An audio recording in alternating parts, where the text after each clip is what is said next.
This is Wendy Joseph, and I'm a community advocate on the North Shore, and we are coming to you from the beautiful studios of Community Access Television of Wakefield. Joining us today is Saritin Rizzuto, candidate for State Representative for the 9th Essex District, which includes Saugus, Wakefield, and parts of Lynn. Also joining us today is Shannon Lundin, a board member of North Suffolk Mental Health, also in long-term recovery for over 12 years, and now works in the addictions and treatments field. Please tell us about yourself, Saritin. Why are you running?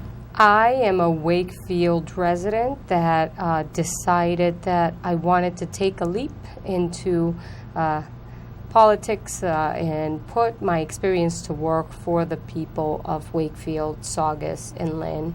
My background is pretty much in nonprofit management as well as banking administration. Most of the work I've done is surrounding advocacy around people affected by domestic abuse. I've been a long-time advocate for people affected by domestic abuse and violence against women. I've worked closely with people affected by disabilities as well as HIV/AIDS. I've been an advocate for mental health and drug addiction for quite a while. Served at the board of North Suffolk Mental Health as a president of their board of directors. And I feel that I want to put this experience to work for the district because there is a lot of challenges facing the district. First and foremost, the district is somewhat divided. And I also want to put my experience of working in banking administration. I've pretty much climbed up in banking administration. I have a great career in banking, and I want to put all this to work for the people of Wakefield, Saugus, and Lynn. Great. Shannon, share a little bit about your background. So again, my name is Shannon Lundin, and I'm also on the board of directors for North Suffolk Mental Health Association. I am a woman in long-term recovery for over 12 years, and I've been working in the field of addiction, treatment, and recovery for about 10 years. So I work with a population who struggles with substance use disorder, and I work to connect them to the appropriate level of care. I walk families through the Section 35 process. I work alongside in the BMC courts for the drug courts and navigate treatment systems for the participants involved in that. Saritin, what are the main issues that you think are affecting the 9th District in this election? I feel that there's a lot of work that needs to be done around education. I've also been a long-time advocate for education. I started a not-for-profit organization that runs out of East Boston that pretty much helps fill the gap where for the working poor that don't necessarily qualify for subsidy around lunch, around getting a free bus pass, around obtaining school supplies. That's where Education for All comes in, pretty much to provide the resources so that nothing gets in the way of a good education. We also give out scholarship funds. We sponsor education-type related events, and the organization exists through a group of volunteers, and it's still doing great work in the community of East Boston and the surrounding town. So I've been an advocate for education, and I've realized that is one of the challenges that we're facing in this district.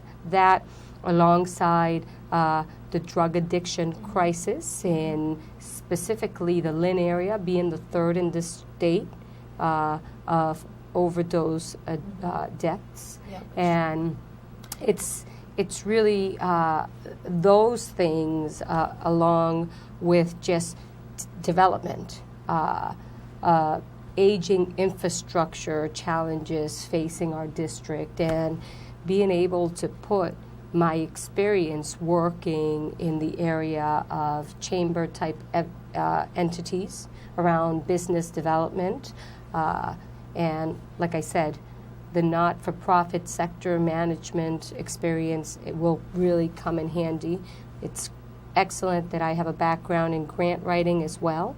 So these are all different pieces that we can really capitalize in to really advocate for the people in our district, to bring the district together. But mainly, one of the main things that affects our district, and from what I hear here in Wakefield, the drug addiction challenges are starting with children as early as 13. In Saugus is 12th in the state. So it's something that we need to pay attention to, which is one of the reasons why I wanted Shannon to join us so that she can share a little more around that.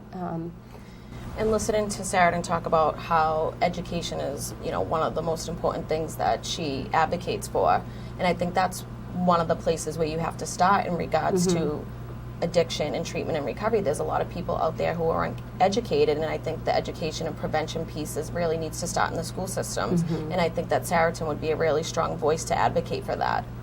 Thank you. Saritin, why do you think it's important to elect someone with firsthand experience in dealing with the addiction crisis? Well, because when the type of work that I've done in the past, I've done it, I've been very passionate about advocating for people with addiction, people with mental health issues, the most vulnerable of our population.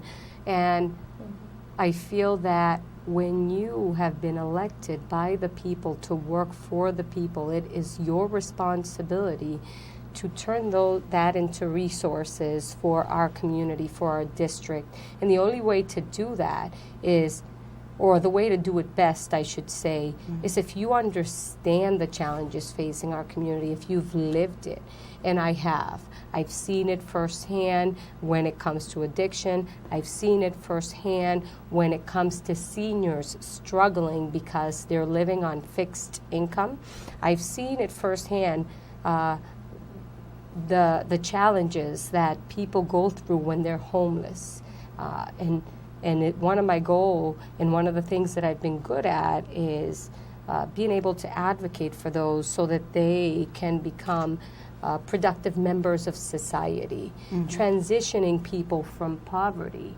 And education plays a huge role around that. And I feel that the fact that I've had such a wide range of experiences, it puts me in a position that where I can best advocate for the people in our community. For real solutions. For real solutions, correct. Saritin, why should the people of Wakefield vote Rizzuto this Thursday, September 8th? That's a great question. The people of Wakefield should vote Rizzuto because we have an opportunity here to do something special. We can elect the first person from Wakefield in 25 years. We can elect the first woman of the district, and we can elect someone for the experience that they bring to the table. Someone that's doing this for the right reasons. Someone that wants to put her experience to work for our community. I am an average person that is raising children in the school system here. I am involved in the community. I'm a member of the events planning committee. We recently put together Festival Italia, which was a huge success. One of our selectmen, Paul Donaco, and Adam, and the whole team, Susan, they were excellent. And things like that really helped me get more involved in the community and truly put my experience to work. So we have this unique opportunity to be able to elect someone with experience, to be able to elect someone that can really make an impact and bring true change to our community. And I am looking forward to doing that. I find it to be very gratifying work. And even though I feel that I have a great career in banking, I would leave it in a heartbeat should I be elected as your next state representative. I feel that it's extremely important to have local representation. And yeah, that's why I feel that the people of Wakefield should come out September 8th, it's a Thursday, and vote Rizzuto. Absolutely. So thank you both for running on in here. Until next time, this is Wendy Joseph. Vote Thursday, September 8th.